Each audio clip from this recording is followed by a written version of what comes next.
جاگتے ہی ہر پاکستانی کا خیال ہوتا ہے کہ اچھی خبر سننے کو ملے گی، اچھا دن گزرے گا، لیکن بدقسمتی کے ساتھ ایسا نہیں ہوتا۔ بری خبر ملتی ہے، برا سننے کو ملتا ہے۔ ایسا ہمارے ساتھ ہی کیوں ہوتا ہے؟ ایسا ہمارے ملک میں ہی کیوں ہوتا ہے؟ آئیے جانتے ہیں اس پروگرام میں۔ آج ہمارے پروگرام کے مہمان ہیں جناب سینئر صحافی رانا تحمل علی خان اور سیاسی و معاشی امور کے ماہر جناب ندیم عباس۔ ناظرین، آپ دیکھ رہے ہیں پروگرام سرجنگ اظہر تھراج کے ساتھ اور میں ہوں آپ کا میزبان۔ رانا صاحب، ارشد شریف کا قتل قابل افسوس بھی ہے اور قابل مذمت بھی۔ ایسا کیوں اور کیسے ہوا کہ ایک نامور پاکستانی صحافی کو کینیا کی شاہراہ پر قتل کر دیا گیا؟ جو اب تک رپورٹس آئی ہیں اظہر صاحب، اس کے مطابق تو یہی تھا کہ وہ اپریل سے، جب سے یہ حکومت بنی ہے شہباز شریف کی، اپریل سے وہ خود ساختہ جلا وطنی کے حوالے سے کبھی لنڈن میں رہتے تھے، کبھی دبئی میں اسٹے کرتے تھے۔ اس سچویشن میں پچھلے دنوں ان کو اچانک نکلنا پڑا دبئی سے، چونکہ دبئی گورنمنٹ نے ان کو مبینہ طور پر اسلام آباد کے پریشر پر کہا کہ آپ یہاں سے موو کر جائیں، ہم آپ کو یہاں افورڈ نہیں کر سکتے، تو انہیں فوری طور پہ وہاں سے نکلنا پڑا۔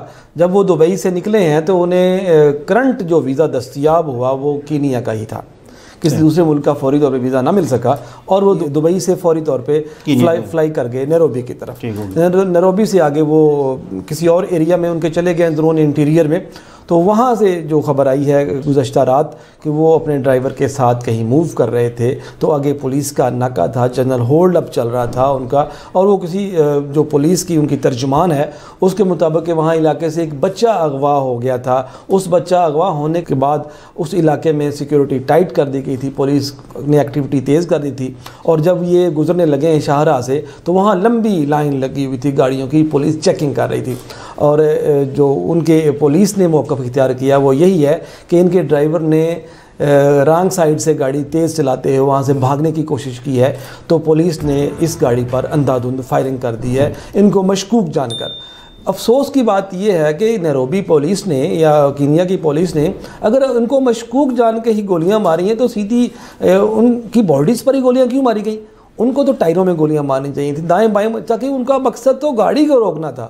لیکن ان جو فائرنگ ہوئی ہے اس سے تو صاف ظاہر ہوتا ہے کہ یہ ٹارگٹ کلنگ تھی، یہ فائرنگ ان کو مارنے کے لیے یہ تو مارنے کے لیے فائرنگ کی گئی تھی۔ یہ بہت غلط امپیکٹ ہے انٹرنیشنل طور پہ۔ اگر پاکستانی صحافی نہیں تو میرا نہیں خیال کہ پاکستان کے جو اوورسیز لوگ ہیں وہ بھی محفوظ ہوں گے۔ پاکستانی گورنمنٹ کو اس حوالے سے نیروبی سے، کینیا کی گورنمنٹ سے سخت احتجاج کرنا چاہیے، اور اس کی بالکل غیر جانبدارانہ تحقیقات ہونی چاہیے کہ یہ کیوں ہوا۔ ندیم صاحب، آپ اس واقعے پر کیا کہتے ہیں؟ اظہر صاحب، یہ واقعہ بہت ہی افسوسناک ہے اور بہت ہی تکلیف دہ ہے۔ آج جو سارا دن جب ہم سوشل میڈیا کو دیکھتے تھے تو ہر آدمی جو تھا، چاہے وہ کسی بھی پولیٹیکل پارٹی سے ہو، اور عام آدمی بھی اس کے اوپر بڑا گہرے رنج اور دکھ کا اظہار کر رہے تھے کہ ایک نوجوان صحافی کو بے دردی سے قتل کر دیا گیا ہے۔ تو یہ اس میں ظاہری بات ہے، دو پہلو آتے ہیں جب ہم اس کے بارے میں بات کرتے ہیں کہ ایک ہو سکتا ہے کہ کینیا کی اندر کے کیونکہ حالات اتنے آئیڈیل نہیں ہیں، وہ بھی ہماری طرح کی بلکہ ہم سے بھی گئے گزرے لوگ ہیں، وہاں پہ سیکورٹی صورتحال اچھی نہیں ہے۔ ایک سائڈ یہ کہی جاتی ہے کہ شاید ادھر کی اپنی ان کی پولیس کی طرف، کیونکہ ان کی پولیس کے اندر بھی کچھ سنائپر اس طرح کے بھرتی کیے جاتے ہیں جو یہ کام کرتے ہیں۔ ایک سائڈ تو یہ ہے، جبکہ دوسری اس کی اوپینین یہ دی جاتی ہے کہ شاید یہ پاکستان میں جو پاکستانی حکومت ہے، جو قوم ہے، انہوں نے یہ سٹیج کروایا ہو وہاں پہ نا۔ بہرکیف یہ کچھ ٹائم میں جو ہی اگلے چند دنوں میں کلیئر ہو جائے گی ساری پکچر، اور اس کے اوپر جو ہے حکومت بھی تحقیقاتی کمیٹی بنائے گی، اور پی ٹی آئی بھی کہہ رہی ہے کہ ہم اس کے اوپر جی آئی ٹی کا مطالبہ کرتے ہیں، تو یہ چیزیں سامنے آ جائیں گی۔ لیکن جو ہوا ہے یہ بہت ہی افسوسناک ہوا ہے، اور یہ پاکستان کی جگ ہنسائی کا باعث بننا ہے۔ لیکن ہم اس بات کو ضرور کنڈم کریں گے کہ کسی بھی پارٹی کو ہمارے اس بھائی کے بہیمانہ قتل پر سیاست کرنے کی اجازت نہیں دی جانی چاہیے۔ وہ اپنے سیاسی سکورنگ نہ کریں پلیز، بڑی مہربانی۔ ایک ہمارا بھائی قتل ہو گیا ہے، ان کے بچے یتیم ہو گئے ہیں، بیوہ ہو گئی ہیں ہماری بہن ایک، لیکن یہاں پہ لوگ سیاست کرتے ہیں، یہ غلط چیز ہے، ایسا نہیں ہونا چاہیے۔ اس کی غیر جانبدارانہ تحقیقات ہونی چاہیے، اور جو بھی اس کے مجرم ہے ان کو سزا ملنی چاہیے۔ ندیم صاحب، جو تصاویر سامنے آئی ہیں اس سے تو لگتا ہے کہ ٹارگٹ کیا گیا ہے ارشد شریف کو۔ ارشد شریف کا کینیا میں کون قاتل ہو سکتا ہے؟